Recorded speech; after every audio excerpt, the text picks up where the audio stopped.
Welcome to the 50th version of the Computer Forum Annual Affiliates Meeting. As part of this 50th anniversary, I spent some time researching the history of it, and one of the neat things to do for something 50 years ago is it was all written down on paper, memos and stuff that people for some reason didn't recycle. And so, I was able to see all the sort of, work that went into founding the Computer Forum. And this was done in 1968, and it held its first meeting on May 26th and 27th in 1969. Our founders were a couple faculty from the EE and CS department, most importantly Ed McCleskey, who sadly passed away a year or so ago, and Bill Miller and Arthur Samuels from CS. Ed and Bill basically ran the forum for the first sort of 20 years. Going back to 1969, we had 7 companies then, Bank of America, Hewlett-Packard, General Electric, General Motors, IBM, RCA, and Xerox.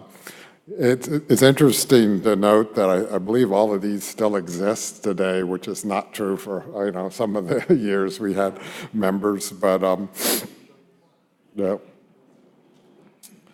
And so the cool thing of looking back and seeing what happened to the forum is they're trying to figure out at the time what affiliates program is. I believe the forum has to be the first one based on the memos I saw going between Stanford and the person running the forum and Ed about what exactly we could do to companies, what could we offer to them and stuff. And it was sort of defined as the goal was to try to bridge, interaction between interest in research and students in industry and the faculty and the research groups here.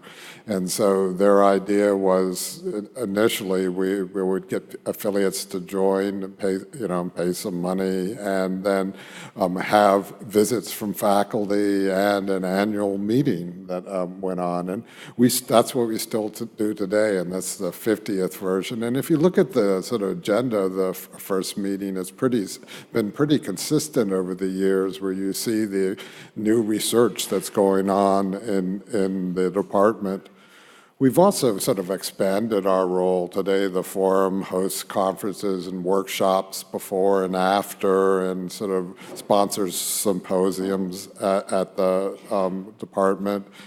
And so basically, we also, act as a place for affiliates to come to and want to get sort of matched up or introduced to faculty. We kind of know what the research that's going on in at least the IT part of the CS and EE departments. And so when we talk with companies, we can try to, get them to point it at the right professor and stuff. We also run a visiting scholar program that allows, industry people to come and sit in research groups. The other avenue we even started providing in 1969 was a way for companies to hook up with the students of it. In 1969, that consisted of a biological information booklet that described all the graduate students in the department, what year they were, what their advisor, their home address, kind of things, maybe at a different privacy standard. But basically, we didn't have an undergraduate program in CS back then. Today, we have the descendant of that biological information book is the resume book we develop. We have career fairs. We help companies with interviews. We set up, allow companies to set up tours for our students. And then back then, as we do today, the money we take in, we give to the EE and CS departments, and this is spent by them typically on students and other things I'll talk about in a little bit. So over the years, Stanford had appointed a faculty member to overlook at the forum, and so Ed and Bill Miller, with 1 year of Michael Flynn after Ed had done it for 10 years and got fed up. So basically ran the forum, and they did the heavy lifting, like you could see in the what they did was look through all the companies in the industry. You could do that on pretty much a single sheet of paper at the time, and go out and talk to them and see what their interests were, and sort of engaging with the research that was going on in the department. And then we had a break where we just had a staff member who ran the forum, and then starting with Osama Khatib, Hector, Fuad, John Mitchell, and myself, we've been the faculty directors.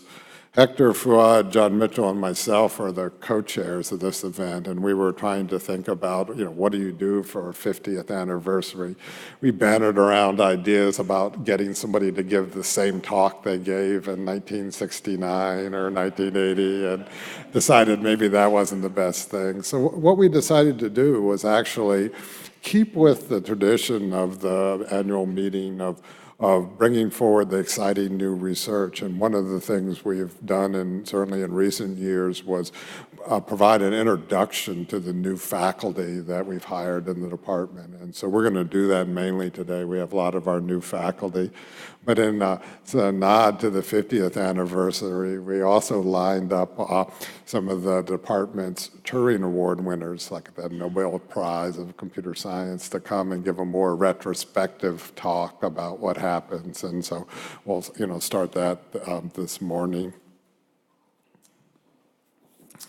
One of the things that was pretty clear is the forum that was built by some staff members, and so starting with a woman that I did not meet named Sally Burns, who for the first 20 years she was Ed McCluskey's admin, and she did based on the memos, a remarkable amount of work of defining what the forum was and how it operated in the university, and set down the core offerings we have today. In 1988, Carolyn Tajnai took over and ran the forum during a period of dramatic growth as companies, more and more companies joined it and stuff. And she did such a good job that it wasn't even a faculty member. One of the things I found interesting is Carolyn, I'd met her when I first started here in '91, and she was very active in sort of trying to increase the diversity of the department, particularly her programs for getting more minority and women in it. Some of that was very striking compared to the early memos of the department, where the people that attended these meetings were referred to as men. And even there were warnings that don't send the girls in with the coffee since it distracts the men. It was amusing, and sort of things have changed. And I think, some work of people like Carolyn, who had, obviously she settled into some of that and tried to improve it, and starting in 1988. In 1997, when Carolyn stepped down from this role, Suzanne Biggis, who took over and led the forum through the dramatic period, but it was also a period, if you'll note, that overlapped the dot-com boom and bust. So the forum rose to these new heights. And even in the early days of the forum, companies would not renew. It's always been a one-year membership. And at that time, we would try to send faculty to sort of convince the people in the company that it really isn't worth their while to stay engaged with us. During this period of the dot-com bust, there was no help of getting these companies back. They were gone. It wasn't, possible to sort of do them. So Suzanne had to get the forum through this period of time when we lost a lot of members. In 2010, Connie Chan took over and ran it till earlier this year. And partly I would just, this overlaps my term as being forum director, and I really wanted to sort of, point out what she was able to do. It was, basically went from 1969, it was in the 70s, in the 7 people. By the time, Suzanne had run it during the dot-com, and boom, it went up into the 70 companies had joined it. And then Connie has taken it up into the hundreds of people. And we looked back, and during her time here, she brought in $26 million of funding for Stanford. It's pretty, and we were sad to give her, see her go. So, basically one of the things I was sad about, I was totally freaked about how the forum was going to run without Connie's leadership. And one of the fortunate things is Steve Eglash, who runs a bunch of the research-oriented affiliates program, decided to spend some cycles, or agreed to spend some cycles helping us, keep the forum on track till we get a director. He made sure I always refer to him as the acting executive director of this thing. We appreciate it. And then the forum staff of Taylor, Trudy, and Stellar, particularly Taylor, who sort of really stepped up for this meeting and put it together and things. We can thank them. And then I'd like to just step back and welcome. We have currently 105 affiliates of program in the program now. It's hard to get all their logos on a screen. It's a big jump from sort of 7 of them, and we appreciate your support.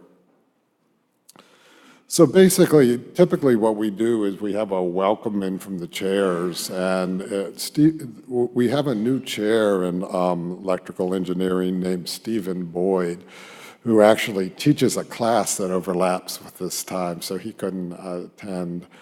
It turns out most of the decisions of what we've done with the EE department were made by the former chair of Abbas El-Gamal, so it's probably okay. I think it's interesting, you can see what's happening to the EE department as well as the CS department with the interest in data scientists. Stephen Boyd's a phenomenal teacher and has taught these, which I would consider kind of mathy courses that people would take, and now they're like must-have courses for a huge number of our student body. And so, like typically the EE chair gives a status report, and if you want to know where a department's going, what you look to see is where we're hiring. Since that basically, these are the names, and when I looked over the history of the forum, you could see these names of new faculty talking, and these turned out to be the ideas that were the big ideas in the big companies in the Valley. In EE, we have three faculty, 2 this morning and 1 this afternoon, Dorso John, and this morning.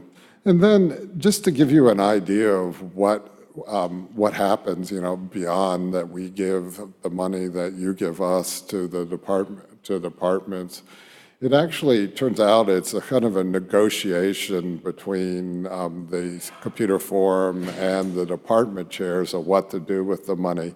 I think, actually the way Stanford's structured, it's a discretionary fund from the chairs, and they're nice enough to, ask me, what do you think the affiliates would like us to do with the money? And one of the common points we usually hit on is we both love students. We love our students, you love our students, so we spend a fair amount of the money in supporting the students in different ways. In the current fiscal year, the department funded 4 first-year PhD student fellowships, so that when we, admit students, we can offer them a fellowship, so they don't have to worry about tuition and stuff. The other thing the EE department did was to help students build a community. A lot of this is also focused on the undergrads. They use the forum funds for what's called Lab 64, which is a maker space in the Packard building where students can go, and there's equipment and parts and stuff, and build electronic systems. And so, my hat as an EE faculty member, we really appreciate all this support we're getting. So anyhow, Alex Aiken, the chair of our CS department, is here, and he can personally thank you and tell you what's new in the CS department.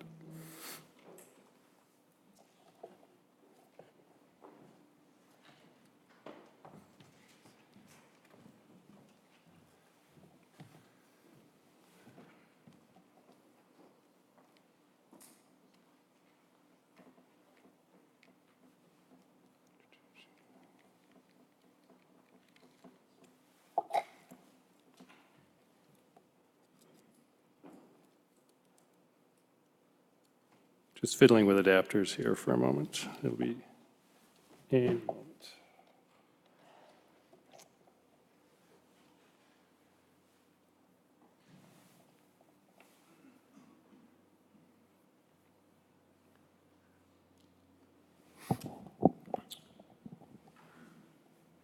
Okay, great. Yeah, so my name's Alex Aiken. I'm the chair of the computer science department.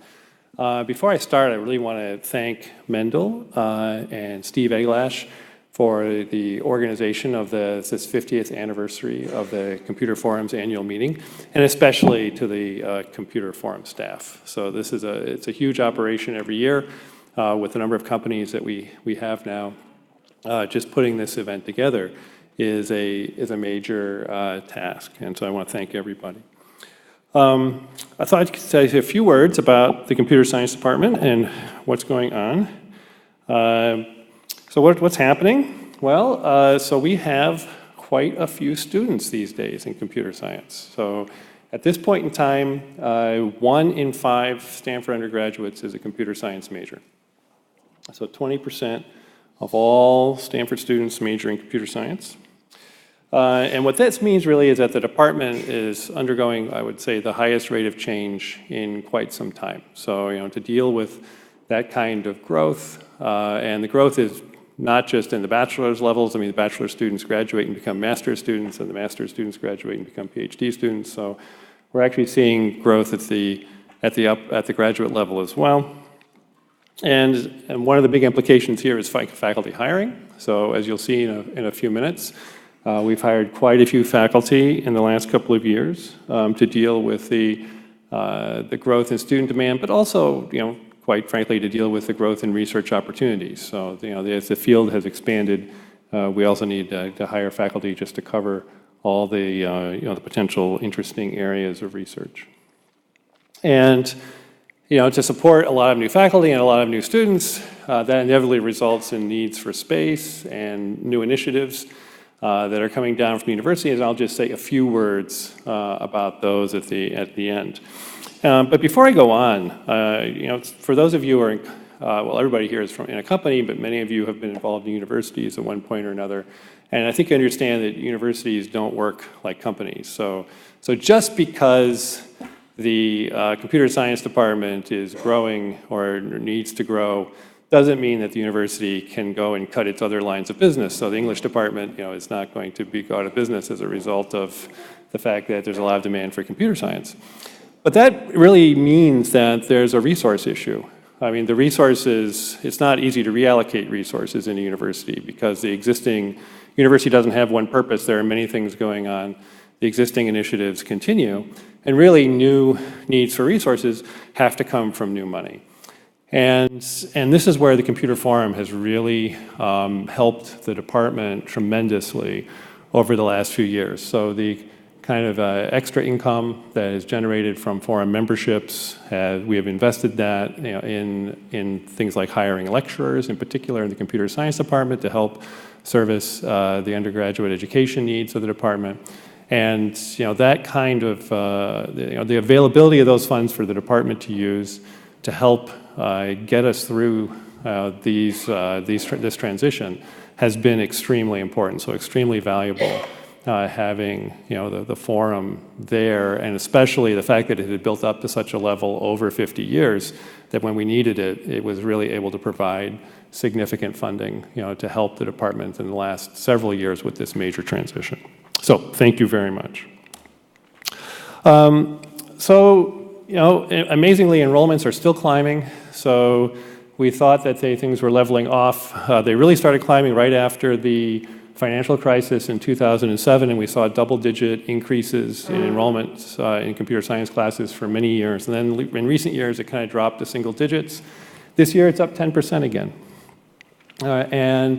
We're puzzling over why that might be the case, but we suspect that at least part of the reason is that there was a lot of latent demand for computer science courses that we weren't satisfying until we hired some more faculty and offered some more classes. And so we'll see what the actual steady state demand is, and maybe in a few more years. But for the moment, at least, we're continuing, to see no lack of demand for, no lack of interest in computer science.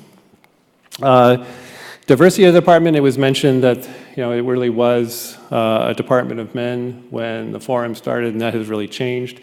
At the undergraduate level, I think it's now 32% of CS majors are women. That's a trailing indicator. About 35% of new declarations are women, so the numbers are still creeping up.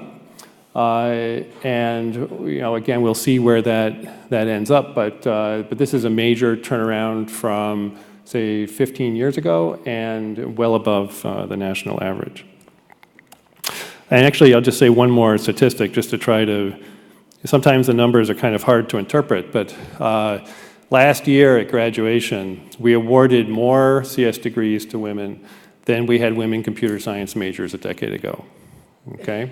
So that's kind of an indication of how much things have changed, all right? And why do people major in computer science? Well, probably don't need to explain it to you. I think, people affiliated with computer science and close to it, for a long time have wondered why more people didn't go into highly technical fields. And now it turns out the rest of the world agrees with us and actually wants to do this. But I think, part of it is just that we also have a good program. And so we have, really, really excellent introductory courses. And obviously, right now is a great time to be in computer technologies of all kinds. And this has the confluence of those two things: the intellectual depth of the field and the economic opportunities, have led to a lot of interest among students. So I mentioned that we've been hiring a few faculty. They barely fit on one slide for the last 2 years, so we've hired 6 faculty each of the last 2 years.